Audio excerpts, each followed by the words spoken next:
So we're taking a look at Crysis 2 running on the i5-1135G7. Now this is the original Crysis 2. This isn't the remastered version, and the performance on here is actually better than I was expecting it to be. You know, Crysis 1 ran really well considering, you know, the chip itself, but this is not giving us the same averages, not hitting the same highs, and I don't know if it's just because the frame rate is limited or something, because it doesn't go past 63. But the V-Sync is off, you know, like, so there's no, like, there shouldn't be a frame rate limit, but the game seems to almost behave like there is one. But I mean, our averages are looking good, and the 1% lows are actually looking kind of better than they were in the original Crysis, so that's pretty surprising, although not too much considering that the game itself isn't as open world as the original one was, which I guess the original one is a little misleading in terms of its openness, you know, like it's a big area and you have, you know, different ways of approaching things, which is kind of similar here, though a little bit limited to an extent, though I think that this game has it a little bit more refined. The performance is just reflected there in the sense that there's less things going on in terms of just having to render this huge, you know, island area where you're really only going to be interacting with certain smaller sections of it anyway. You're not really going to be going across the entirety of the island or anything like that. And I mean, this is at the lowest settings possible, which it's annoying that they have the preset for that named as high, because at this time it was when Crytek was really leaning into the whole meme aspect of Crysis, where their lowest setting was still considered high because it was going to bring your system to its knees and all that. And I mean, when it came out, it honestly wasn't that demanding, really. You know, like I played this game originally on, like, what was it? It was like, I think, a cross-fired AMD Radeon 6950. Both of them were just like, it was cross-fired. They were the 2 GB version of it.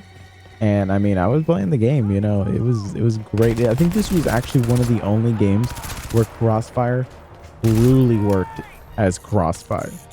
There was so many games that I played back then where I tried to play with Crossfire on, and all that would happen is that there would be this constant stutter, because that was just a very common occurrence with just having, you know, SLI or Crossfire systems. Pretty much if the game wasn't built to support it, you would a lot of the times get better performance by just disabling one of the GPUs. And that's honestly how I played a lot of games, you know. So this was one of the only ones where I could actually have both of them turned on, screaming at me, because they were like the XFX versions of the 6950s. So the performance on them was really good when they were crossfired, but they were single fan versions.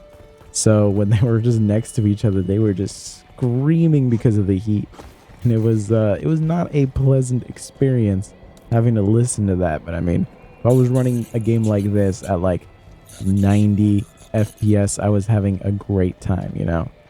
And it's nice to see that, like, chips that come in cheap laptops like this are actually able to play this game, because honestly, I kind of like this game more than the original Crysis. I think that the beginning section of the original Crysis is overall better, but once you really get to the alien part, Crysis 1 just falls apart, and you really wish the game would just end. While here, yeah, you get to the alien section, but it's a lot more engaging, a lot more enjoyable, and I'm glad to see that the performance on here is very consistent. Those 1% lows are looking so good. Going to be going through a lot of, like, interior areas like this throughout the game. It's kind of sectioned off like that. There's no, like, gigantic areas. You'll get to certain segments where, you know, you'll be high up and you'll see the scale of the city, but really the areas where you're actually interacting in is not dramatically large. One of the reasons that this game was actually super demanding was just because there was just, like, insane amounts of tessellation happening all over the place for no reason. Like, even the water, like, that runs underneath the map that is not visible was, like, super tessellated. There would be, like, structures, like concrete slabs that were just super tessellated.